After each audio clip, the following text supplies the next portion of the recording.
सभी प्यारे बच्चों को गुड इवनिंग। आशा करता हूँ सरस्वती पूजा की छुट्टी आपकी अच्छी रही होगी। Shivam ji, Shivani, score point SP, good evening बच्चे। तो चलिए आज हम लोग समय व्यस्त ना करते हुए आज हम लोग सेशन को जो है वो स्टार्ट करते हैं। बिल्कुल आज भी आपका एग्जाम पैटर्न बेस्ड प्रश्न है। और जैसा कि देखिए ये पहला प्रश्न जो है कहता है, क्या बैंकिंग के क्षेत्र में हड़तालों पर प्रतिबंध लगाया जाना चाहिए। अक्सर देखते हैं कि बहुत सारी संस्थानें ऐसी होती है जिसमें वर्कर हड़ताल कर देते हैं। तो वही हमसे पूछा जा रहा है कि सर जो बैंकिंग के सेक्टर में लोग हड़ताल कर देते हैं, क्या इस हड़ताल पे प्रतिबंध लगा दिए जाने चाहिए। तो पहले ने सपोर्ट किया और पहले ने कहा कि सर नहीं, बैंकिंग सेक्टर में हड़ताल नहीं लगाए जाने चाहिए। रीजन इसके पीछे का उसने क्या दिया, तो हड़तालों पर प्रतिबंध से श्रम अधिकारों की अवहेलना होती है। बिल्कुल सही कह रहा है। हमारा संविधान कहता है कि हमने आपको कुछ अधिकार दे रखे हैं।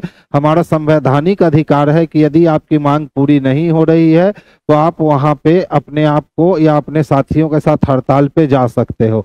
और अगर हड़ताल करने पर हमने बैंकिंग सेक्टर में प्रतिबंध लगा दिया तो उनके अधिकार का हनन हो जाएगा और ऐसा हम नहीं कर सकते हैं। दूसरा कहता है, हाँ, इसने सपोर्ट कर दिया कि हाँ सर, हड़ताल पे प्रतिबंध लगाया जाना चाहिए। क्यों? हड़ताल से लोगों को कठिनाइयां होती है। तो यह भी सही बात है अपने जगह पे। मान लीजिए बैंकिंग जो है फाइनेंशियल इंस्टीट्यूशन है, अगर बैंकिंग सेक्टर में हड़ताल हो जाएगा, 10 दिन 15 दिन हड़ताल हो जाएंगे तो इकोनॉमिक स्थिति बहुत खराब हो जाएगी, क्योंकि पैसे का कारोबार जितना भी होता है वो बैंकिंग के माध्यम से ही होता है। तो 1 नंबर सही है और 2 नंबर भी साथ साथ सही है। तो 1 और 2 दोनों अनुसरण करते हैं और ऐसी व्यवस्था हमें ए नंबर में देखने को मिल रही है। तो ऑप्शन बच्चे हम लोग ऑप्शन नंबर ए को करेंगे, जो कि आप लोग का आंसर सही है। विकास का आंसर बी था, गुरु जी का आंसर सी था। यानी जिन बच्चों का आंसर बी और सी आ रहे थे ना, उन बच्चों के आंसर बिल्कुल गलत आ रहे थे। एकदम सोचने वाली बात है। बैंकिंग एक ऐसा सेक्टर है जहां पे पैसे का लेन देन चलता है, ठीक है। अगर हम हड़ताल करने से रोक लगा दिए तो वहां जितने भी एम्प्लॉई हैं उनका एक संवैधानिक अधिकार छीन लेंगे। तो ये भी बात सही है, हड़ताल पर रोक नहीं लगाया जाना चाहिए। अगर हड़ताल हम करवा रहे हैं तब उससे लोगों को कठिनाई होगी। मान लो 4 दिन 5 दिन आपके बैंक में हड़ताल चल रहे हैं, पैसे का आवागमन नहीं हो रहा, एटीएम में डालोगे पैसे नहीं निकलेंगे, बैंक में पैसा जमा करने जाओगे नहीं निकलेंगे, बैंक से पैसा निकालने जाओगे नहीं निकलेंगे। तो 1 और 2 दोनों अपने जगह पे सही था बच्चे। इसीलिए आंसर क्या होगा, तो ऑप्शन नंबर ए इसके लिए सबसे बेस्ट और सबसे सुटेबल आंसर होगा। ओलंपिक में पदक जीतना हमारे देश के लिए गौरव है। अब स्टेटमेंट कह रहा है कि सर ओलंपिक के खेल में पदक जीत के ले आना हमारे देश के लिए क्या है, गौरव की बात है। अब क्या कहता है धारणा, तो अजम्पशन अपने आप में 100% नहीं होता है। ओलंपिक खेल में कौशल दिखलाने की जगह प्रदान करता है। हम ये अजम्पशन कह सकते हैं कि सर ओलंपिक में अगर पदक जीतेंगे तो ये हमारे देश के लिए गौरव की बात है। इसका मतलब है कि सर ओलंपिक क्या करता है, तो हमको खेलने का मौका देता है। तो बिल्कुल सही है। दूसरा कहता है देश का प्रतिनिधित्व करने वाले खिलाड़ी अपने देश का गौरव है। तो देश का गौरव कोई तक कब होगा, जब पदक जीत कर लाएगा तब। अगर सिर्फ प्रतिनिधि बनता है, सिर्फ खेल करके आता है, तब तो वो देश का गौरव नहीं है। अगर खेल करके पदक जीत करके लाता है तब वो देश का गौरव बनेगा। यानी 2 नंबर कोई लेना देना नहीं है। तो केवल एक अनुसरण करता है और केवल एक बच्चे किस में दे रखा है, तो ऑप्शन नंबर डी में दे रखा है। तो इसके लिए हमारा आंसर क्या हो जाएगा, तो ऑप्शन नंबर डी इसके लिए सबसे बेस्ट और सबसे सुटेबल आंसर होगा। तो कुछ बच्चों लोग का आंसर डी था, लेकिन कुछ लोग का आंसर जैसे मन्नू जी जो है, शिवानी जो है, इन्होंने आंसर सी दिया। सी में क्या ऑप्शन था, 1 और 2 दोनों अंतर्निहित थे। नहीं ना बच्चा, जीत कर आना हमारे देश के लिए गौरव की बात है। अब प्रतिनिधित्व करने का मतलब होता है सिर्फ शामिल होना। तो ओलंपिक में शामिल हो जाएंगे और हार कर आ जाएंगे तो वो गौरव की बात होगी नहीं। जीत कर और स्वर्ण पदक लेकर आएंगे ना, तब गौरव की बात होगी, ठीक है। क्या क्या कमेंट आ रहे हैं इस वाले क्लासरूम में, टेलीविजन थोड़ी सी दूर है। एग्जाम का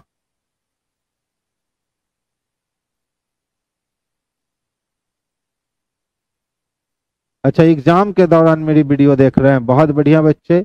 इसी को तो कहते हैं कि आप में कंटिन्यूटी है ना, तो फिर आपका रिजल्ट कोई रोक ही नहीं सकता है। क्योंकि रिजल्ट लाने के लिए, एक सीट पक्का करने के लिए सबसे पहली चीज जो होती है बच्चे वो कंटिन्यूटी होती है। अगर आप में कंटिन्यूटी है तो आपके पास रिजल्ट है। अब देख लो क्या कहता है, लता अपने पति से कहा। तो कोई लता नाम की महिला है जो अपने हस्बैंड को कह रही है मैं पार्टी में अपने पुराने मित्र से मिलने के लिए उत्सुक हूँ। यानी कि कोई पार्टी होने वाली है और उस पार्टी में उसके पुराने दोस्त आने वाले हैं और जिसके लिए लता एक्साइटेड है। ठीक है, क्या कहता है अवधारणा, लता को पार्टियों में जाना पसंद नहीं है, कोई मतलब नहीं। वह अपने पुराने मित्र के साथ बीते वक्त के सभी क्षणों को याद कर रही है। अब अगर बीते क्षणों को याद कर रही है तब तो वो एक्साइटेड है कि जाएंगे तो वही पुराना जिंदगी फिर से बिताएंगे, कुछ खट्टी मीठी यादें होंगी, कुछ बातें होंगी। यानी कि वो 2 नंबर जो है ना ये सही है। तो कितने है, तो ऑप्शन नंबर बी में दे रखा है। तो बच्चे इसका आंसर क्या कर लोगे, तो ऑप्शन नंबर बी को कर लोगे। ठीक है, नेक्स्ट क्वेश्चन की ओर मूव करेंगे। देखिए कहता है नीले हरे नारंगी लाल और भूरे 5 ट्रक ABCDE है, लेकिन उनका इसी क्रम में होना अनिवार्य नहीं है। वो पांचों अलग अलग राजमार्ग पर अर्थात H1 H2 H3 H4 H5 पर चल रहे हैं, लेकिन इसी क्रम में होना जरूरी नहीं है। तो पजल के नेचर को समझिए, रंग कितने 5, ट्रक कितने 5 और राजमार्ग भी कितने 5। तो जब भी ऐसी व्यवस्था है कि जितना कैरेक्टर है उतना ही अदर 2 एलिमेंट है, तो ऐसे पजल को अक्सर हम लोग क्या करते हैं कि सर्कुलर पजल के अंतर्गत बनाते हैं। तो सबसे पहले 5 लोगों की व्यवस्था बोला, तो सबसे पहला स्टेप यही होना चाहिए कि 5 लोगों की व्यवस्था कर लो और सर्किल के अंदर एक सर्किल की व्यवस्था और कर लो। अब जो जो नामकरण किए गए हैं ABCD और ई, वो नामकरण आप भी कर दो और इसके बाद जो है उसको अंदर और जो नहीं है उसको बाहर रख के बना दो। तो देख लो सबसे पहले क्या कहता है, ए H4 पर है और नीले या भूरे रंग का नहीं है। तो ए किस पे है, तो सर ए जो है ना वो हाईवे नंबर 4 पर है, लेकिन किस किस रंग का नहीं है, तो नीला रंग का या भूरा रंग का नहीं है। तो जो है वो अंदर और जो नहीं है वो बाहर, बस आपको इतना ही काम करते जाना है। फिर देखिए क्या कहता है, बी हरे रंग का है और H3 या H5 पर नहीं है। तो बी का रंग क्या है, तो हरा है।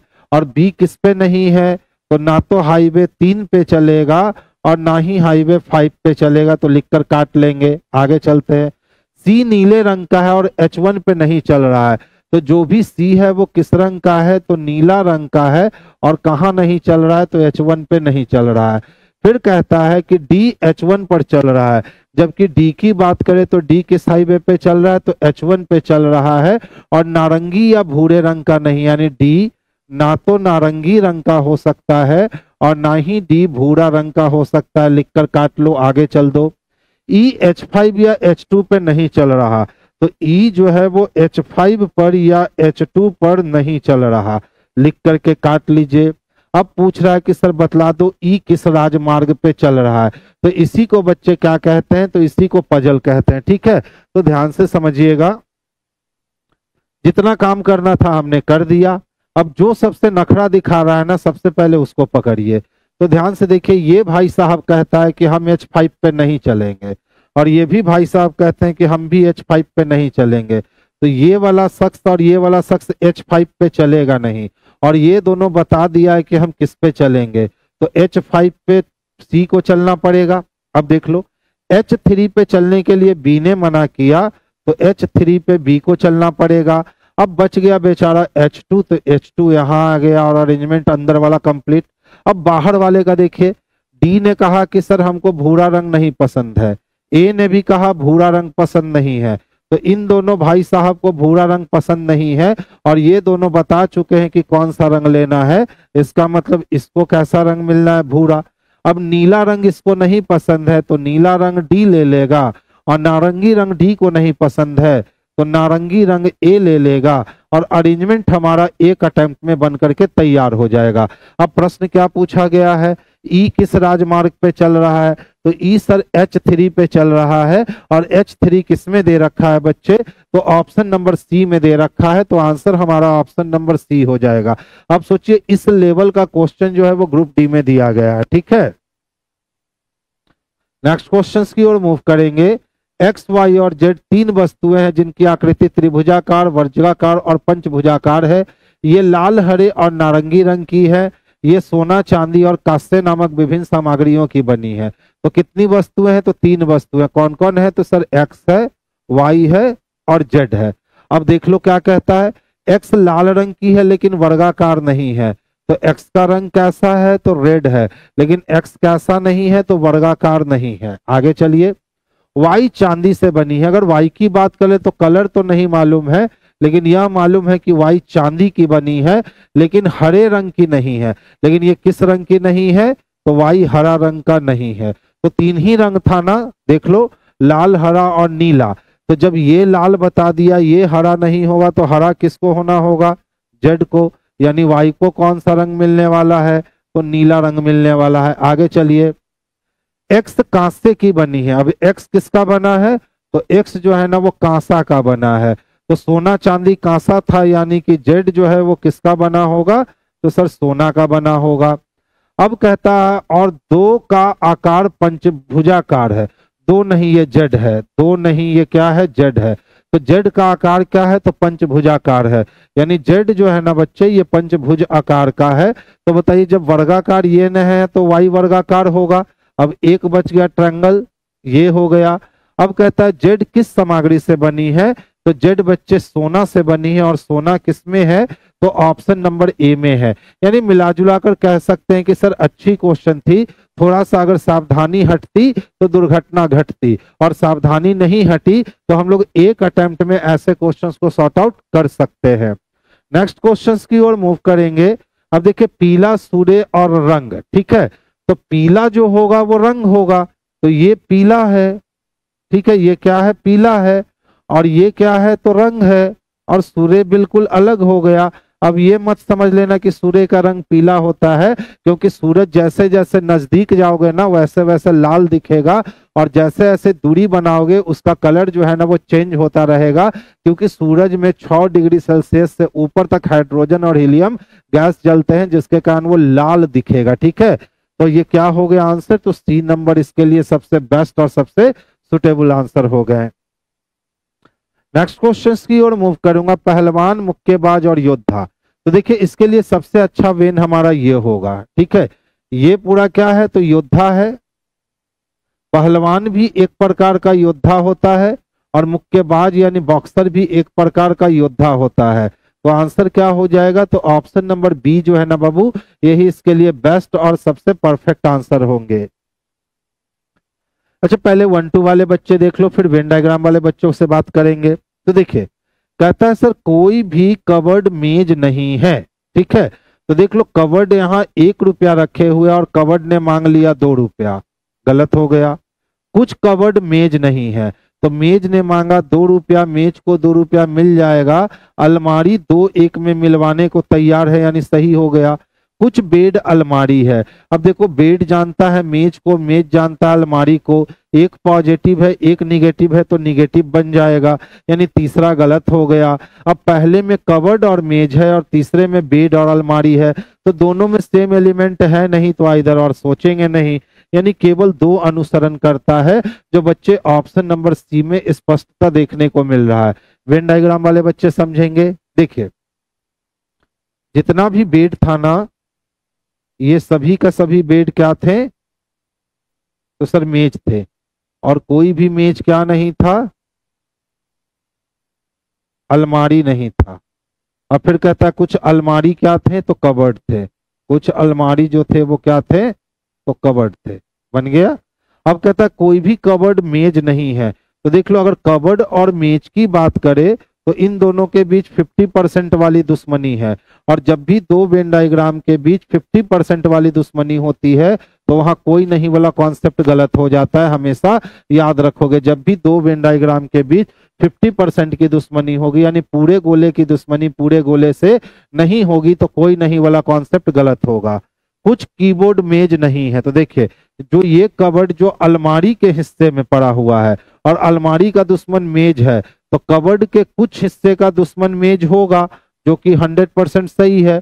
और फिर कहता है कुछ बेड अलमारी है, तो बेड का कुछ हिस्सा अलमारी सर दिख नहीं रहा है, इसीलिए ये भी 100% गलत है। तो आंसर कौन सा सही हो गया बच्चे? तो ऑप्शन नंबर बी ही जो है ना, इसके ऑप्शन नंबर सी जो है यही इसके लिए बेस्ट और सबसे सुटेबल आंसर होगा। तो आंसर हम लोग बाबू ऑप्शन नंबर सी को कर लेंगे।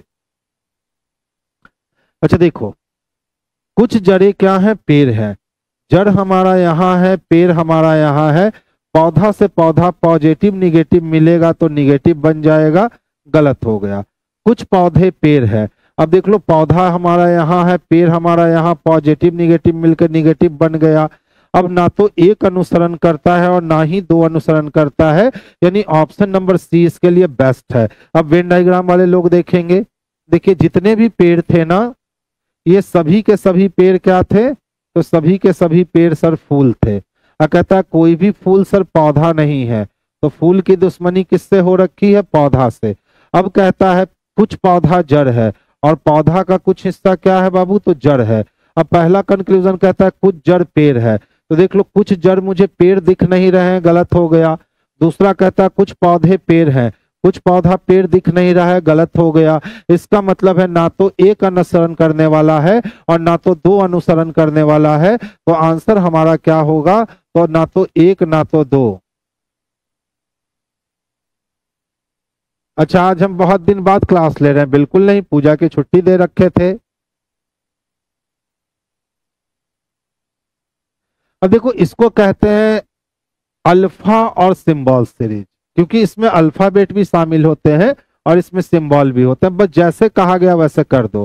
कहता है ऐसे कितने व्यंजन हैं, यानी कितने कॉन्सोनेंट हैं जिनके ठीक पहले एक सिंबल और ठीक बाद में एक वॉवेल है। तो सिंबल के बाद कॉन्सोनेंट, उसके बाद वॉवेल ढूंढना आसान है। तो देखो, सिंबल के बाद कॉन्सोनेंट, उसके बाद वॉवेल, एक मिल गया। सिंबल के बाद कॉन्सोनेंट, उसके बाद वॉवेल। सिंबल के बाद कॉन्सोनेंट है लेकिन वॉवेल नहीं।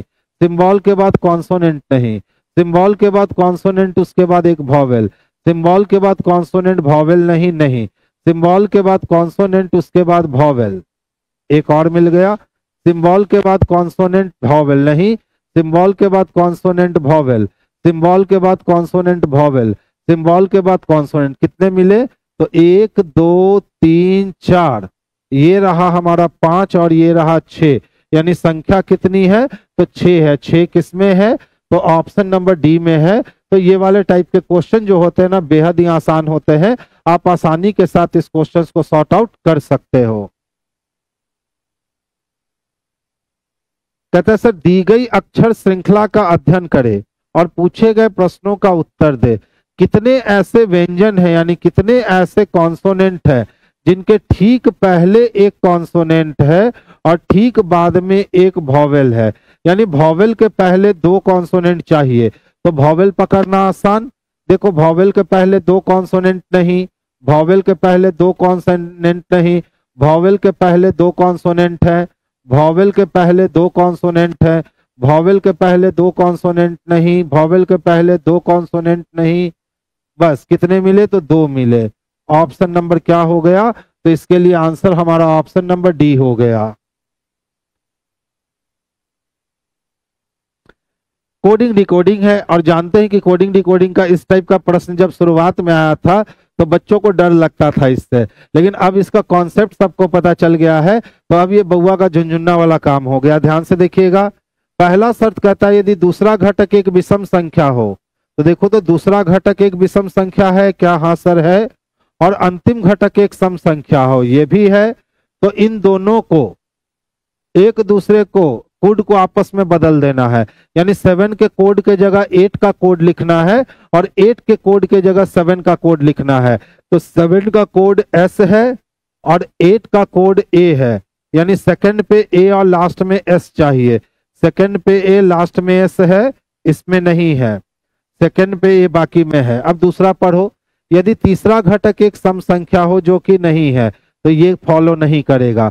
यदि पांचवा घटक एक प्रतीक हो, पहला दूसरा तीसरा चौथा पांचवा, है ना, और छठा घटक भी एक प्रतीक हो जो कि नहीं है, तो ये भी फॉलो नहीं करेगा। तो अब ई के लिए क्या चाहिए? तो सर ई के लिए M चाहिए, तो MA। 5 के लिए क्या चाहिए? तो MAD चाहिए। देख लो यहाँ एम में टी है, कैंसिल हो गया। परसेंटेज के लिए क्या चाहिए, तो यू चाहिए, तो एम में डी के बाद यू चाहिए। एंड के लिए क्या चाहिए, तो टी चाहिए, और यू के बाद टी चाहिए, यहाँ यू के बाद आर है। यानी ऑप्शन नंबर बी जो है यही इसके लिए सबसे बेस्ट और सबसे सुटेबल आंसर है। तो आंसर बच्चे हम लोग ऑप्शन नंबर बी को करेंगे, जो सबसे बेस्ट और सबसे परफेक्ट आंसर होगा। देखिए सीरीज का प्रश्न है, अच्छा ध्यान से देखोगे, 12 में अगर 2 जोड़ दे 14 होगा क्या, 14 में 2 जोड़ दे 16 होगा क्या, और 16 में 2 जोड़ दे तो 18 होगा क्या। इसी तरह से 17 में अगर हम 2 जोड़े 19 होगा क्या, 19 में 2 जोड़े तो 21 होगा क्या, और 21 में अगर 2 जोड़ दे तो 23 होगा क्या। 23 किस में दे रखा है, तो ऑप्शन नंबर बी में दे रखा है। तो आंसर हमारा ऑप्शन नंबर बी जो है यही इसके लिए बेस्ट और सबसे सुटेबल आंसर है। अब देख लो क्या है सीरीज, 3, 5, 9, 15, 23, 33, 45, 59। देख रहे हो सीरीज धीरे धीरे आगे बढ़ रही है। तो 3 में हमने 2 जोड़ा तो 5 मिल गए, 5 में हमने 4 जोड़ा तो 9 मिल गए, 9 में हमने 6 जोड़ा तो 15 मिल गए, और 15 में 8 जोड़ दिया तो 23 मिल गए, 23 में 10 जोड़ दिया तो 33 मिल गए, और 33 में 12 जोड़ दिया तो 45 मिल गए। अब इसमें 14 जोड़ दिया तो 59 मिल गए। इसका मतलब है कि सर अब 16 जोड़ने होंगे आपको। तो 9 6 15 के लिए 5 हाथ में 1, 5 1 6 1 7, यानी 75 आंसर आएगा, जैसा कि ऑप्शन नंबर ए में हमें स्पष्टता देखने को मिल रहा है। तो आंसर हमारा ऑप्शन नंबर ए जो है ना बच्चे, यही इसके लिए परफेक्ट और सुटेबल आंसर होगा। अब देखो तो क्या दे रखा है, 90 है, 135 है, 180 है, 225 है, 270 है। नेक्स्ट वन इज व्हाट, ध्यान दोगे। 90 से 135 आने के लिए 45 बढ़ गए, 35 35 70, यानी यहां भी कितने तो 45 बढ़ गए, 20 इधर और 25 इधर, यहां भी कितने तो 45 बढ़ गए, 270, यहां भी कितने तो 45 बढ़ गए। यानी अगले टर्म में भी कितना बढ़ना है, तो सर 45 ही बढ़ना है। तो 5 के लिए 5, 7 4 11 के लिए 1 हाथ में 1, 2 1 3, यानी ये वैल्यू 315 देगा, जैसा कि ऑप्शन नंबर डी में स्पष्ट रूप से देखने को मिल रहा है। तो आंसर बच्चे हम लोग ऑप्शन नंबर डी को कर लेंगे, जो इसके लिए बेस्ट और सबसे सुटेबल आंसर होना है। अब देखिए कहता है कि जगदीश के घर से डाकघर कितना दूर व किस दिशा में। तो जगदीश अपने घर से पूरब की ओर चलता है 200 किलोमीटर, 200 कदम, ठीक है। वहां से वो दाएं मुड़ करके चलता है कितना, तो सर 40 कदम, और चाय की दुकान पर पहुंचता है। फिर वो दाएं मुड़ करके चलता है 40 कदम, यहां से फिर वो दाएं मुड़ा और 40 कदम चलता है और बस अड्डे पर पहुंचता है। उसके बाद फिर वो दाएं मुड़ करके चलता है 40 कदम। अब यहां से वो फिर से दाएं मुड़ेगा तो ऊपर जाएगा, और ऊपर ज्यों ही वो 40 कदम अपना पूरा करेगा उस मेन लाइन पे आ जाएगा, ठीक है। फिर कहता है वहां से वो दाईं ओर मुड़कर 140 कदम चलकर डाकघर पहुंचता है। यहां से दाईं ओर 40 कदम, और ये कितना तो 100 कदम, ये कितना 100 कदम, और कहां पहुंच गया, तो डाकघर पहुंच गया, ठीक है। अब कहता है जगदीश के घर से डाकघर किस दिशा में, वो कितना दूर है। तो देखो जगदीश का घर ये था ना, यहां से यहां तक का जो डिस्टेंस था वो 200 किलोमीटर 200 कदम था, और यहां से यहां 100 कदम हो गए। तो 200 प्लस 100 यानी कितने कदम, तो 300 कदम हो गए किधर, तो पूरब में। तो आंसर हमारा ऑप्शन नंबर ए हो गया कि सर 300 कदम पूरब में उसका घर है। आंसर क्या हो गया बच्चे, तो ए हो गया कि सर आंसर कहां जाएगा, तो 300 कदम पूरब में डाकघर है घर से। अब देखो राधा दक्षिण पूरब में 9 मीटर चली, तो दक्षिण पूरब में राधा कितना चली, तो सर 9 मीटर चली। फिर वो पश्चिम की ओर 15 मीटर चलती है, और राधा यहां से पश्चिम की ओर मुड़ती है, और पश्चिम की ओर मुड़ करके वो 15 मीटर चलती है। वहां से वो उत्तर पश्चिम में 9 मीटर चली, यहां से ये उत्तर पश्चिम में कितना चलती है, तो 9 मीटर चलती है। फिर वो अंत में पूरब की ओर मुड़ के 6 मीटर चली, और अंत में पूरब की ओर मुड़ के कितना चली, तो 6 मीटर चल करके एक बिंदु पे खड़ी हो गई। यही बिंदु है। पूछ रहा है वो आरंभ बिंदु से कितना दूर है। तो देखिए ध्यान से समझिएगा, जब ये वाली भुजा और ये वाली भुजा इक्वल है तो ये वाली भुजा और ये वाली भुजा भी इक्वल होगी, यानी ये वाली टोटल भुजा जो होगी ना वो 15 होगी, और 15 में से हमने 6 देख लिया तो बचे कितने, तो सर 9 बचे। यानी यहां से यहां तक का डिस्टेंस कितना होगा, तो 9 मीटर होगा। 9 मीटर बच्चे किस में दे रखा है, तो ऑप्शन नंबर डी में दे रखा है। तो आंसर भी बाबू हम लोग ऑप्शन नंबर डी को करेंगे, यही इसके लिए बेस्ट और सबसे सुटेबल आंसर होगा। देखिए प्लस के पहले जो भी आएगी वो क्या कहलाएगी, तो पुत्री कहलाएगी। इसी तरह से माइनस का अर्थ है कि पत्नी है, तो माइनस के पहले जो भी आएगी वो पत्नी कहलाएगी। इसी तरह इनटू का अर्थ है कि बहन है, तो इनटू के पहले जो भी आएगी वो बहन कहलाएगी। ठीक है। और पी क्यू का पिता है। देखिए यहाँ एक सिंबल छूटा हुआ है, वो सिंबल मुझे लगता है डिवीजन का छूटा हुआ है। ठीक है। तो डिवीजन के पहले जो भी शख्स आएगा वो क्या कहलाएगा, तो वो शख्स पिता कहलाएगा। यही 4 रिलेशन दिए हुए हैं। अब देखो एक समीकरण दिया गया है, m divided by n minus l का क्या अर्थ है। तो अगर मैं हूं तो n मेरी पत्नी हो जाएगी ना, और मेरी पत्नी के पिता, तो पत्नी के पिता तो मेरे ससुर हो गए ना। तो अब कह रहा है कि l n की पुत्री का भाई है, तो l n की पुत्री का पति है ना कि भाई है। l m की पुत्री का पति है, तो हम है, और ये मेरी पत्नी थी ना, तो मेरी पुत्री का पति हो गया, यानी ऑप्शन नंबर सही हो गया कि L जो है वो M का दामाद है। L क्या है, तो M का दामाद है। तो आंसर किसको लगा लेंगे, तो ऑप्शन नंबर सी को कर लेंगे, जो बेस्ट और सबसे परफेक्ट आंसर होगा। 19 नंबर क्वेश्चन देखिएगा, ए F की बहन और B की पत्नी है। तो A बहन है यानी लड़की है, और भाई बहन पैरेलल लाइन पे होते हैं। तो A बहन है F की, और दूर वाले के लिए यानी B की कौन है, तो पत्नी है, यानी B लड़का है। फिर कहता है C D के दादा का बेटा है, छोड़ दीजिए उस लाइन को। B E का पिता है, और B जो है ना वो पिता है, किसका पिता है, तो E का पिता है। C F का बेटा है, C किसका बेटा है, तो F का बेटा है।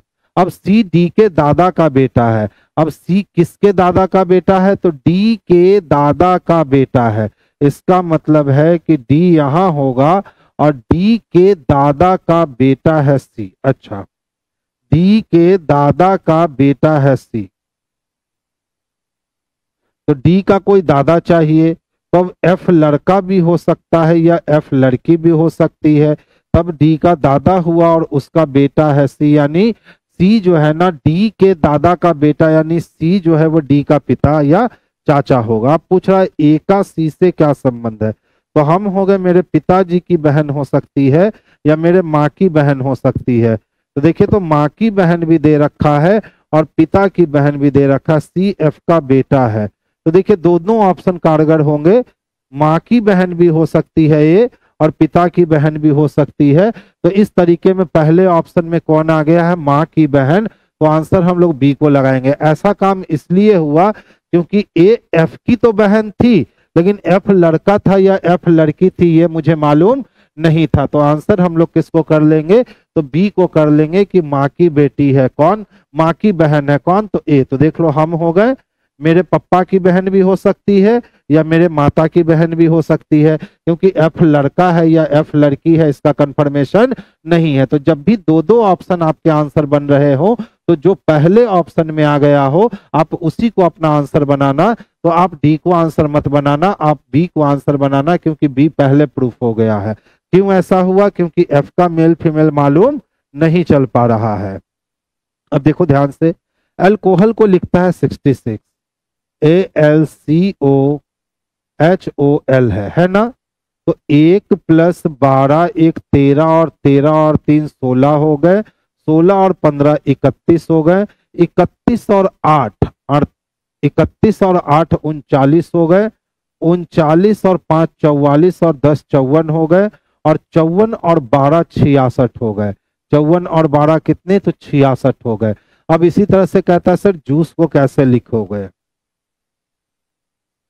ठीक है, ध्यान से देखोगे, ये 10 है और ये 21, 10, 31, 31 और 9 40, 40 3 43, और 43 और 5 अगर हम बात करें तो 43 5 होता है 48, यानी इसका प्लेस वैल्यू टोटल कितना आएगा, तो सर 48 आएगा। हम लोगों ने वहीं से वहीं उसको जोड़ लिया, लिखने की जरूरत नहीं समझी।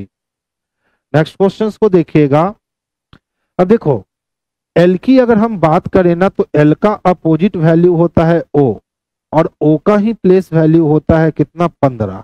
इसी तरह अगर हम टी की बात करें तो टी की अपोजिट वैल्यू होती है जी, और जी का ही प्लेस वैल्यू होता है 7। तो ओ को लिख रहा है 15 और जी को और टी को लिख रहा है 7। इसका मतलब वो कर क्या रहा है कि अपोजिट वैल्यू का प्लेस वैल्यू लिख रहा है। अब कहता है सर लेटर को किस प्रकार लिखोगे, किसको बच्चे, लेटर को सर आप किस प्रकार लिखोगे, तो ध्यान से समझना। एल का अपोजिट ओ होगा, ए का अपोजिट जेड, टी का अपोजिट जी होगा, ई का अपोजिट भी, और आर का अपोजिट आई होगा। ठीक है, अब इसका बस प्लेस वैल्यू लिख दो। तो ओ के लिए कितना लेंगे, तो 15, जेड के लिए लेंगे 26, जी के लिए लेंगे 7, और भी के लिए लेंगे 22, और आई के लिए लेंगे 9। 15, 26, 7, 22, 9 चाहिए। 15, 26, 7, 22, 9 ऑप्शन नंबर बी में हमें स्पष्टता देखने को मिल रहा है। तो आंसर बच्चे हम लोग ऑप्शन नंबर बी को कर लेंगे, जो बेस्ट और सबसे परफेक्ट आंसर होगा। अब देखिए, पिस्ता है, और पिस्ता को क्या लिखता है, तो ओ जी, उसके बाद पी पी और भी लिख रखा है। थोड़ा सा अगर वर्ड आपको प्लेस वैल्यू याद है, तो 16 से 15 होने का मतलब है -1, और 9 से 7 होने का मतलब है -2, 19 से 16 होने का मतलब है -3, और 20 से 16 होने का मतलब है -4। ए को हम लोग 1 भी कहते हैं और 27 भी कहते हैं। तो अगर ए का वैल्यू हमने 27 रखा और 27 में से 5 माइनस किया तो मुझे भी मिल जाएंगे, यानी -1 से लेकर -5 तक इसमें क्या किए गए हैं, तो माइनस किए गए हैं। अब कहता है सर आलमंड को बताओ कैसे लिखोगे। ठीक है, ALMOND, आलमंड को कैसे लिखोगे, तो देखिए यहाँ क्या करना है, -1, -2, -3, -4, -5 और -6, क्योंकि 6 लेटर का मिलकर बना। तो 27 में से 1 घटाएंगे तो 26 हो जाएगा। 26 किसके लिए, तो जेड के लिए। 12 में से 2 घटाएंगे तो 10, 13 में से 3 घटाएंगे तो 10, 15 में से 4 घटाएंगे तो 11, 14 में से 5 घटाएंगे तो 9। डी को हम लोग 30 भी कह सकते हैं, तो 30 में से 6 घटाएंगे तो 24, यानी जेड से शुरू और एक्स पे खत्म। जेड से शुरू एक्स पे खत्म एक ही ऑप्शन मिल रहा है, और वो ऑप्शन नंबर सी दिख रहा है हमें। तो आंसर बच्चे हम लोग ऑप्शन नंबर सी को करेंगे, जो इसके लिए बेस्ट और सबसे परफेक्ट आंसर बनने वाला है। नेक्स्ट क्वेश्चंस की ओर मूव करेंगे और देखेंगे नेक्स्ट क्वेश्चंस क्या है। देखो, कहता है नीला, हरा, गुलाबी और पीला। ठीक है, तो नीला, हरा, गुलाबी और पीला में गुलाबी जो हो जाएगा ना, ये अलग हो जाएगा, क्योंकि गुलाबी सेकेंडरी कलरों में नहीं आता है। तो आंसर कौन हो जाएगा बच्चे, तो गुलाबी अदर कलर से डिफरेंट हो जाएगा। क्यों, क्योंकि गुलाबी जो है ना वो सेकेंडरी कलर में नहीं आता है। ठीक है, आप दूसरे तरीके से देख सकते हो कि नीला, हरा और पीला पे श्वेत का प्रभाव होता है, लेकिन गुलाबी रंग पे आपका श्वेत रंग का कोई प्रभाव नहीं होता है। एल्युमिनियम, कॉपर, क्लोरीन और जिंक, तो ये तो बच्चा भी बता देगा, एकदम झुनझुना वाला क्वेश्चन है कि सर क्लोरीन को अलग कर लीजिए। क्लोरीन को इसलिए अलग कर लीजिए क्योंकि एल्युमिनियम एक प्रकार का धातु है, यानी मेटल है, कॉपर भी एक प्रकार का धातु है, और जिंक भी एक प्रकार का धातु है। लेकिन क्लोरीन जो है ना वो धातु की श्रेणी में नहीं आता है, क्लोरीन जो है वो अधातु है। इसीलिए हमारा अदर से डिफरेंट कौन हो जाएगा बच्चे, तो क्लोरीन जो है ना यही अदर से डिफरेंट हो जाएगा। तो आंसर हम लोग बच्चे सी को लगा लेंगे। अब देखो, ये वाली खूबसूरत क्वेश्चन मुझे लगा। ठीक है, अच्छा देखो तो ACE है ना, ए का प्लेस वैल्यू 1, सी का प्लेस वैल्यू 3 और ई का प्लेस वैल्यू 5 होता है। बोलो होता है कि नहीं। अब अगर हम 1 का स्क्वायर, 3 का स्क्वायर और 5 का स्क्वायर कर दे तो 1 3 तिहाई 9 और 25 25, यानी हम 19 25 लिख सकते हैं। इसी तरीके से देख लो, बी है, डी है और एफ है। तो बी की वैल्यू 2 होती है, डी की वैल्यू 4 होती है और एफ की वैल्यू 6 होती है। अगर हम 2 का स्क्वायर कर दे, 4 का स्क्वायर और 6 का स्क्वायर, तो 2 दूना 4 हो जाएंगे, 4 चौको 16 और 6 6 की 36 हो जाएगा। नहीं 4 16 36 चाहिए, 4 16 36 देख लो किसमें है, तो ऑप्शन नंबर ए में ही स्पष्ट रूप से हमें 4 16 36 देखने को मिल जा रहा है। तो आंसर हमारा ऑप्शन नंबर ए जो है ना बाबू, यही इसके लिए सबसे परफेक्ट और सबसे सुटेबल आंसर बन जाएगा। अच्छा ध्यान से देखिए तो क्या दे रखा है, FLPX है ना, और इसको वो GJST लिख रखा है। एक्चुअल में किया क्या, तो ध्यान से देखो, 6 से 7 होने का मतलब +1 और 12 से 10 होने का मतलब -2, 16 से 19 होने का मतलब +3 और 24 से 20 होने का मतलब -4, यानी प्लस माइनस का गेम चल रहा है, +1 -2 +3 -4। ठीक है, तो अब ध्यान से देखो क्या कहता है, HM R और W के लिए चाहिए, तो पहले क्या +1 -2 +3 -4, यही काम करना है हमें। तो देखिए 8 में 1 अगर जोड़ेंगे तो 9 हो जाएगा ना, और 13 में 2 घटाएंगे तो 11, 18 में 3 जोड़ेंगे 21 होगा ना, और W में 4, 23 में 4 घटाएंगे 19 होगा। IKUS चाहिए, IKUS ऑप्शन नंबर ए में स्पष्टता देखने को मिल रहा है। तो आंसर हम लोग बच्चे ऑप्शन नंबर ए को करेंगे जो बेस्ट है।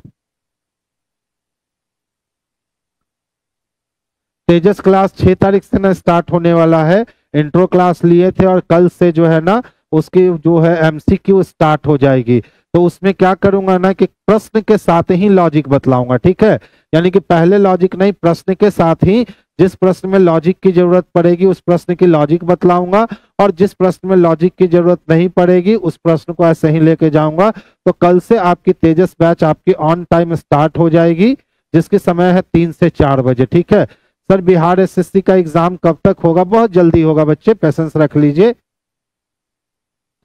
नेक्स्ट क्वेश्चन देखोगे, अब देखिए कहता है उस विकल्प का चयन करें जिसका पैसे के साथ वही संबंध है जो सेंटीमीटर का मीटर के साथ। तो देखिए सेंटीमीटर छोटी इकाई, सेंटीमीटर क्या छोटी इकाई, उसकी बड़ी इकाई क्या है तो मीटर।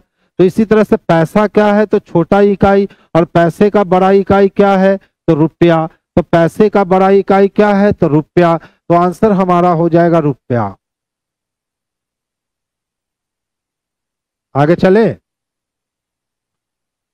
नेक्स्ट वन देखोगे, देखिए क्या दे रखा, अनदर दे रखा है, ANOTHER।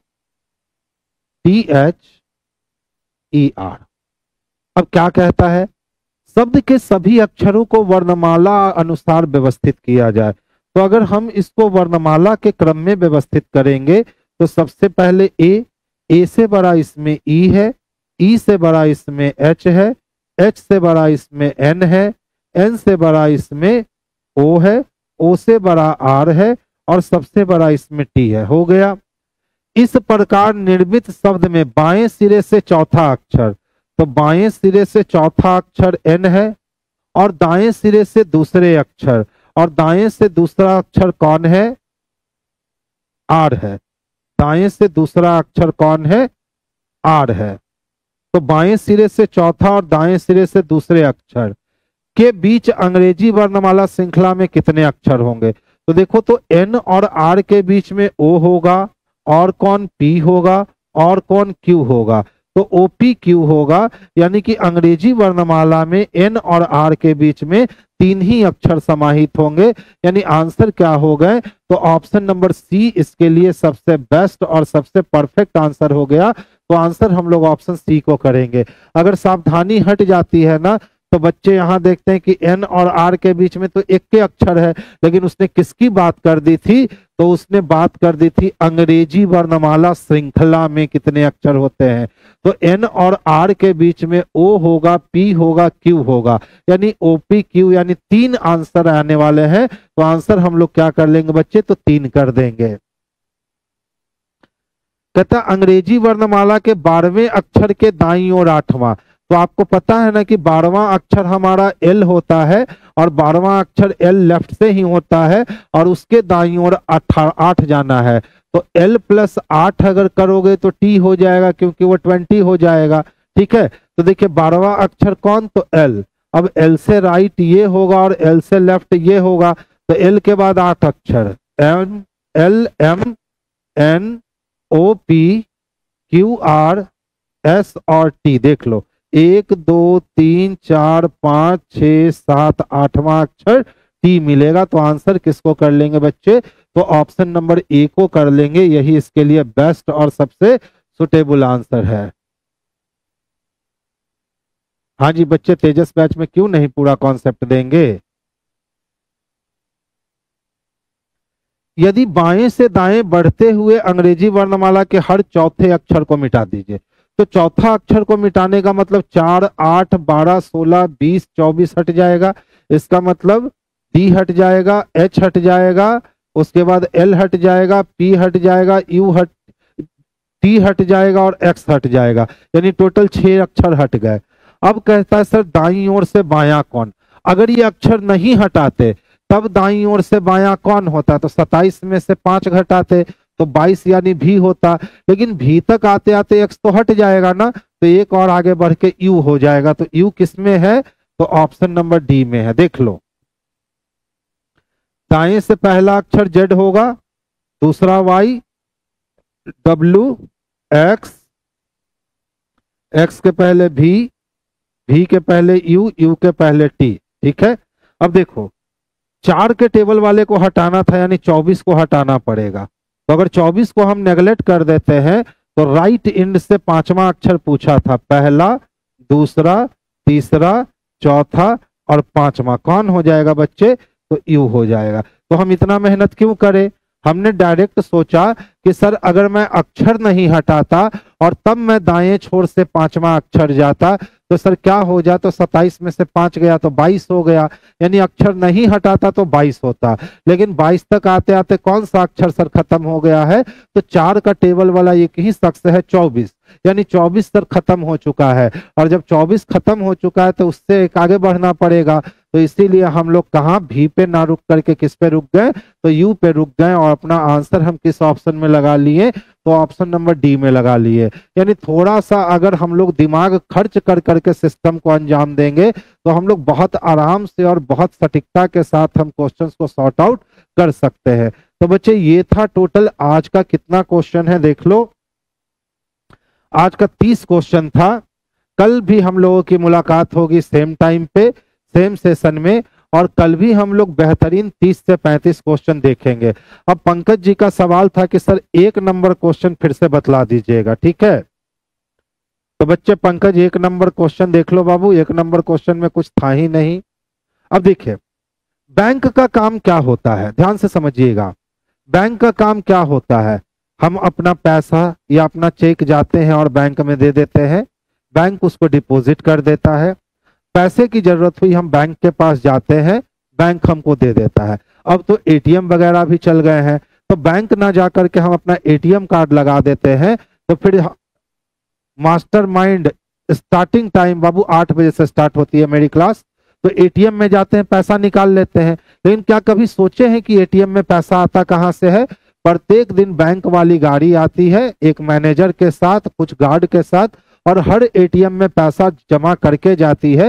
यानी हर एटीएम की मशीन में नीचे वो पैसा डाल के जाती है। तो अब सोचिए बैंकिंग क्षेत्र में पूछ रहा है कि क्या हड़ताल जो बैंकिंग क्षेत्र में होता है, तो जितना भी इंस्टीट्यूशन है जितना भी है सब में, जैसे एसएससी में हड़ताल होता है, रेलवे में हड़ताल होता है, आप छोड़ दीजिए ना, प्राइवेट सेक्टर के छोटे छोटे ऑफिसों में अगर मांगे पूरी ना की जाए तो क्या हो जाता है, तो हड़ताल हो जाता है। तो वही प्रश्न पूछ रहा है क्या बैंकिंग के क्षेत्र में हड़ताल जो होता है उस पर रोक लगा देना चाहिए पूरी तरीके से? तो कहता है नहीं। इसने विरोध कर दिया कि नहीं सर, बैंकिंग वाले सेक्टर में हड़ताल पे रोक मत लगाओ। हमने पूछा भैया क्यों आप बोल रहे हो कि हड़ताल पे रोक नहीं लगाना है, तो उसको सही रीजन देना होगा। अब रीजन स्वरूप उसने कहा कि सर हड़ताल पर प्रतिबंध से श्रम अधिकारों की अवहेलना होती है। श्रम अधिकार का मतलब होता है कि जो उसमें काम करने वाले श्रमिक हैं जो उसमें काम करने वाले वर्कर हैं उनके अधिकार का हनन होना। तो ये बिल्कुल सही बात है। जब हमारा संविधान बनाया गया था तो उसमें हमें बहुत सारे अधिकार दिए गए थे, और उसमें एक अधिकार यह भी है कि आप स्वतंत्रता से अपने मन से आप कहीं भी अनशन पे बैठ सकते हो। कहीं भी अगर कोई बात आपकी नहीं मानी जा रही है तो आप समूह में या अकेले बैठ करके हड़ताल पे जा सकते हो। आपका ये जन्म सिद्ध अधिकार है जो संविधान की मदद के अनुसार कोई आपसे ये छीन नहीं सकता है। लेकिन सोच लो, अगर बैंकिंग में हम हड़ताल को वर्जित कर दें कि चाहे कुछ भी हो जाए बैंक में हड़ताल नहीं होगा, तो इससे क्या होगा? अब मान लो अभी पीओ की सैलरी मान लो कि 50,000 है, और आज से 10 साल के बाद भी पीओ की सैलरी 50,000 ही रह गई। अब पीओ लोग बोला कि सर सैलरी बढ़ाओ, कोई उपाय हो ही नहीं रहा है, तो उनके पास एक ही शस्त्र बच जाएगा कि सारे पीओ क्या करो, हड़ताल पे बैठ जाओ कि हमारी सैलरी बढ़ाओ, नहीं तो हम हड़ताल नहीं तोड़ेंगे। इस स्थिति में आकर के वो क्या करेंगे, तो पीओ की सैलरी बढ़ाएंगे।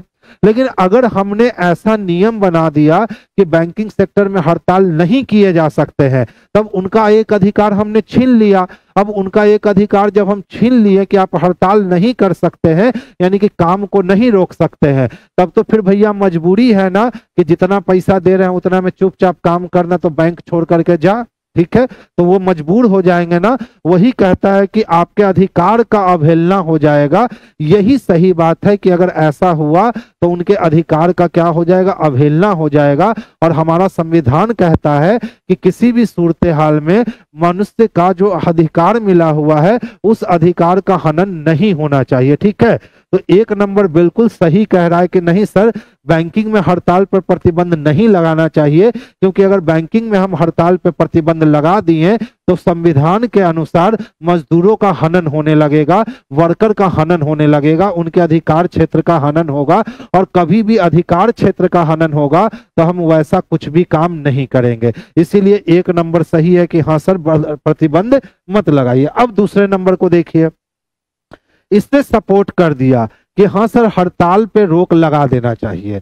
अब उसके पीछे भी उसका कोई मंशा होगा, कोई रीजन होगा। तो देखिए रीजन में क्या कहा, हड़तालों से लोगों को कठिनाइयां होती है। तो सही बात है ना। अब मान लीजिए कि बैंक वाले 15 दिन की हड़ताल पे चले गए, ठीक है, आपको पैसे की नीड आन पड़ी, बैंक जा रहे हो, बैंक का दरवाजा बंद है, आप पैसे निकाल नहीं सकते हो, अब बैंक में कोई काम हो नहीं रहा है, आपने चेक जमा कर दिया लेकिन वो चेक जो है वो भंजेगा ही नहीं, क्योंकि बैंक में क्या हो रखे हैं, हड़ताल हो रखे हैं। जब बैंक में हड़ताल हो रखा है तो बैंक मैनेजर एटीएम में पैसा डालेगा नहीं, तो 1 से 2 दिन के बाद शहर के एटीएम से पैसे, गांव के एटीएम से पैसे खर्च हो गए। आप चौथे दिन तीसरे दिन एटीएम में पैसा डालोगे तो एटीएम तो इम्पटी है, उसमें पैसा ही नहीं रखा हुआ है, तो आपका पैसा निकलेगा नहीं। यानी बैंकिंग का हड़ताल होने से क्या होगा कि पैसे का आवागमन जो है ना वो रुक सा जाएगा। तो आपके पैकेट में जितने पैसे हैं वो पैसे तो खर्च हो गए 2 दिन 4 दिन में। अब आप एटीएम में जा रहे हो, पैसे नहीं निकल रहे हैं, बैंक में जा रहे हो, दरवाजा बंद है, यानी आपके पास पैसे पैकेट में नहीं होंगे। भले बैंक में पैसे होंगे लेकिन बैंक तो हड़ताल पे गई है, तो आपके पास पैकेट में पैसे नहीं होंगे, तो आपकी जिंदगी क्या हो जाएगी, बेकार हो जाएगी। वही ये कहता है कि हड़ताल से लोगों को क्या होती है, तो कठिनाई होती है। यानी 2 नंबर भी अपने जगह पे क्या था बच्चे, सही था। तो 1 भी सही था और 2 भी सही था। यही बात पंकज हम शुरुआत में 1 नंबर में समझाए थे।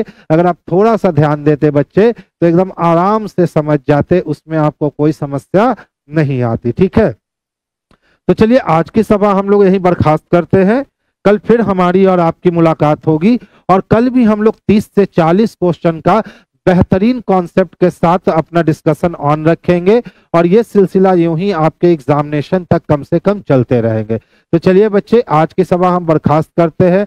आप लोगों से हम एक डिमांड किए थे कि अपने मित्र बंधु को लिंक शेयर कीजिए, आप लोग नहीं करते हैं, डबल डिजिट से इसको ट्रिपल डिजिट में नहीं ले जाते हैं, जिसके लिए आपसे नाराजगी तो होती है।